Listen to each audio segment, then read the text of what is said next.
اگر آپ کو میری یہ ویڈیو پسند آئے تو like, comment and share, subscribe کرنا مت بھولیے۔ بسم اللہ الرحمن الرحیم۔ السلام علیکم ڈیئر ویورز، کیسے ہیں آپ لوگ؟ امید کرتی ہوں ٹھیک ٹھاک ہوں گے۔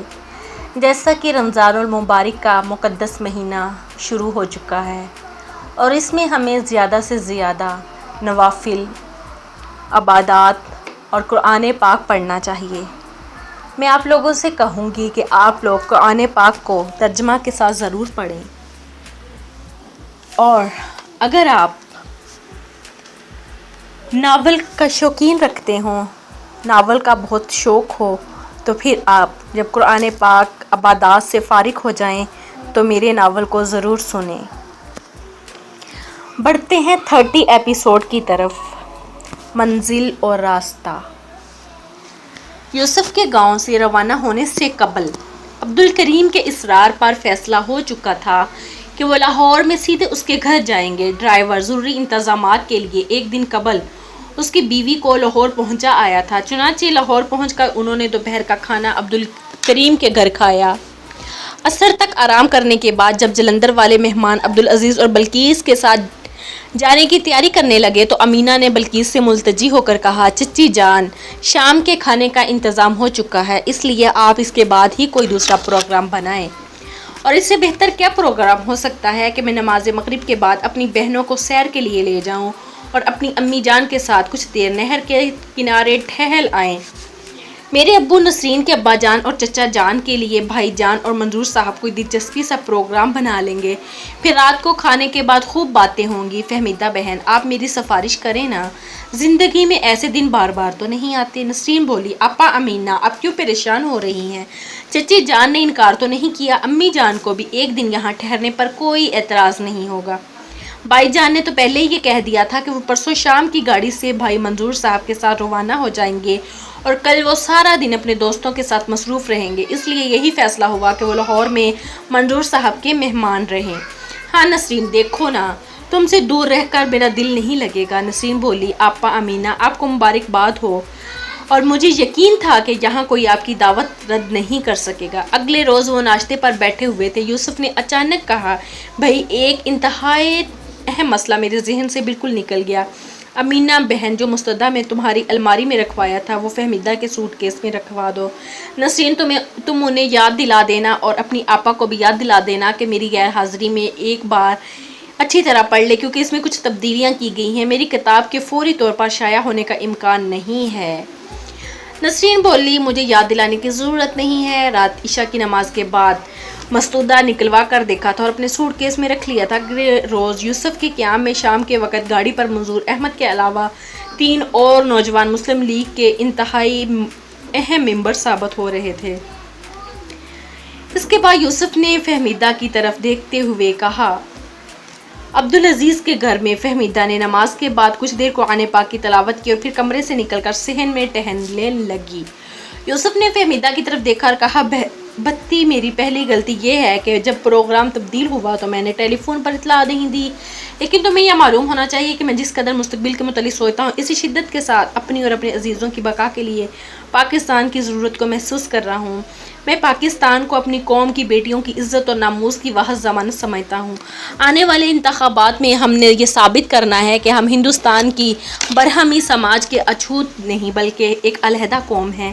ہم اس بے رحم اکثریت کی غلامی قبول نہیں کر سکتے جو 20ویں صدی کی جنگی مشینوں پر سوار ہو کر ان تاریک زمانوں کے ظلم و وحشت کی داستانیں زندہ کرنا چاہتی ہے۔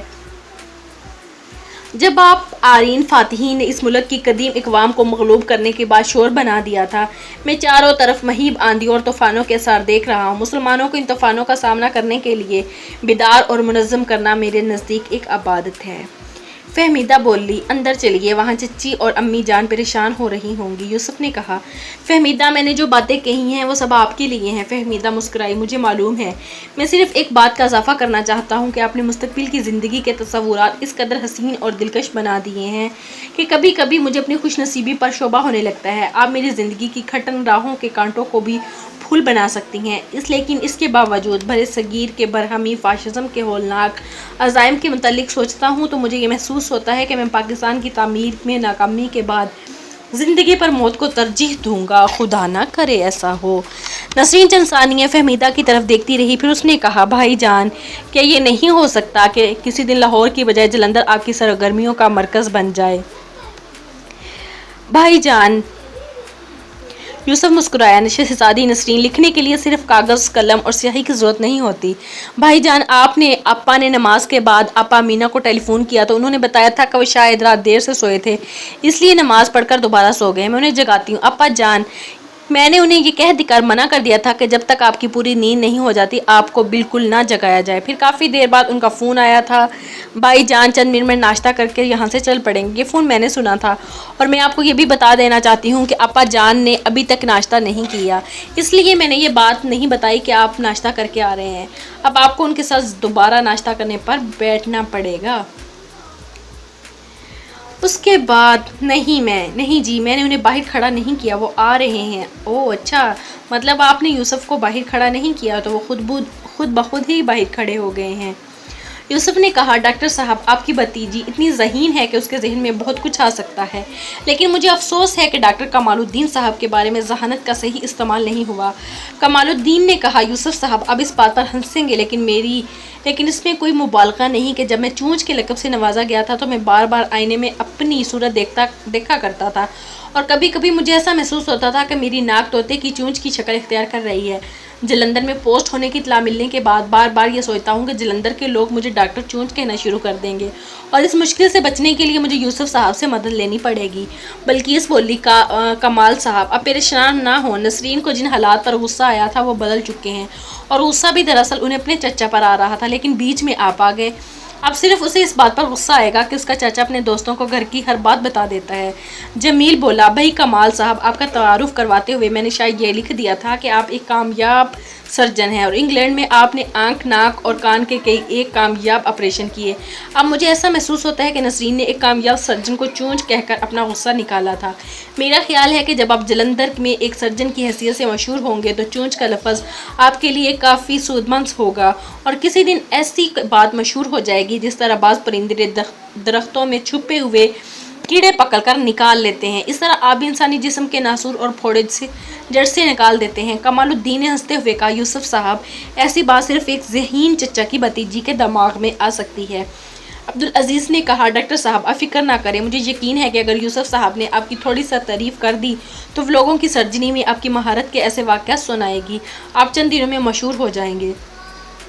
قومی اور صوبائی اسمبلیوں میں شاندار کامیابی کے ساتھ مسلم لیگ پاکستان کے راستے کی ایک اہم منزل طے کر چکی تھی۔ میں اس کے ساتھ ہی آل انڈیا کانگریس کے ایک ادنا کارکن سے لے کر مہاتما گاندھی تک ہر دیس بھگت اپنے چہرے سے کمر دریات کے تمام لبادے اتار کر سامنے آ چکا تھا اور ان کی حالت ان شکاریوں جیسی تھی جو گرا ہوا شکار نکال جانے پر غصہ غم سے نڈھال ہو جاتے ہیں۔ انتخابی مہم کے دوران یوسف پہلے ضلع گرداسپور میں مصروف رہا، وہاں اس نے اپنا دورہ تیسری بار مکمل کیا تھا اور یہاں بھی جلندھر اور لدھیانہ، انبالہ اور ہوشیارپور کی طرح علی گڑھ یونیورسٹی کے 4 رضاکار اس کے ساتھ تھے۔ منظور احمد ایک اچھا خاصا مقرر بن چکا تھا۔ علی گڑھ کے رضاکاروں میں سے ایک رضاکار جس کا نام احسان الحق تھا جو حیدرآباد سے یوسف کی پارٹی میں شامل ہوا تھا،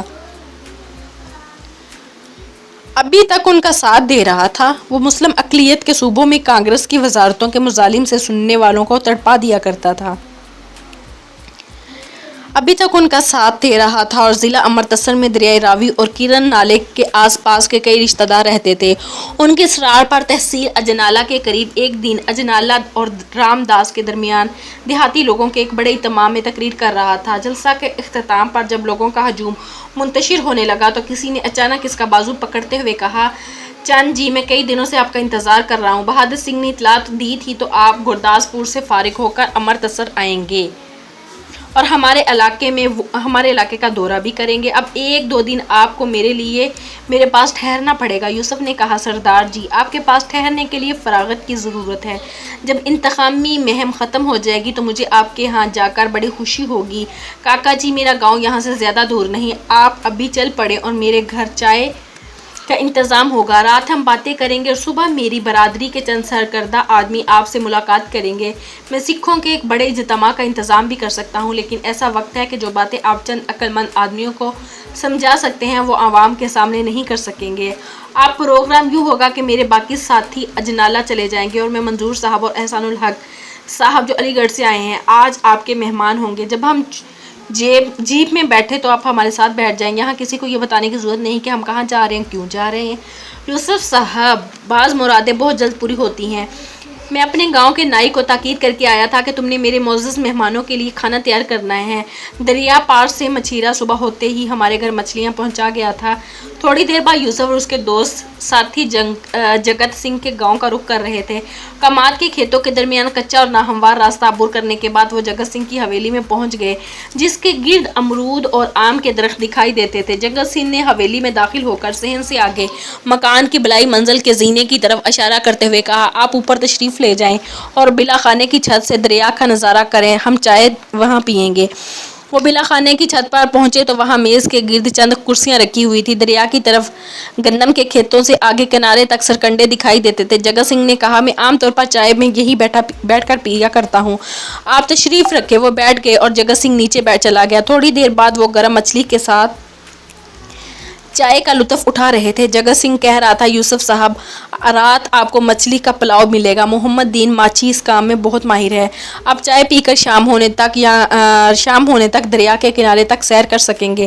وہاں میری ایک چھوٹی سی کشتی بھی ہے، اگر وقت ہوتا تو ہم تھوڑی دیر دریا کی سیر بھی کر لیتے۔ اگر آپ چند دن پہلے آئیں تو یہاں مرغابی کا بہت شکار مل جاتا۔ یوسف نے کہا، سردار جی، اگر آپ کے پاس کشتی بھی ہے اور یہاں مرغابی کا شکار بھی ہوتا ہے تو میں ہر سال آپ کے پاس آیا کروں گا۔ تھوڑی دیر بعد جگت سنگھ اور اس کے مہمان سرکنڈوں سے آگے دریا کے کنارے ریت پر گھوم رہے تھے۔ یوسف اور احسان الحق نے دریا کے پانی سے وضو کیا۔ احسان الحق نے اذان دی اور وہ نماز کے لیے کھڑے ہو گئے۔ اس کے بعد جب وہ واپس آ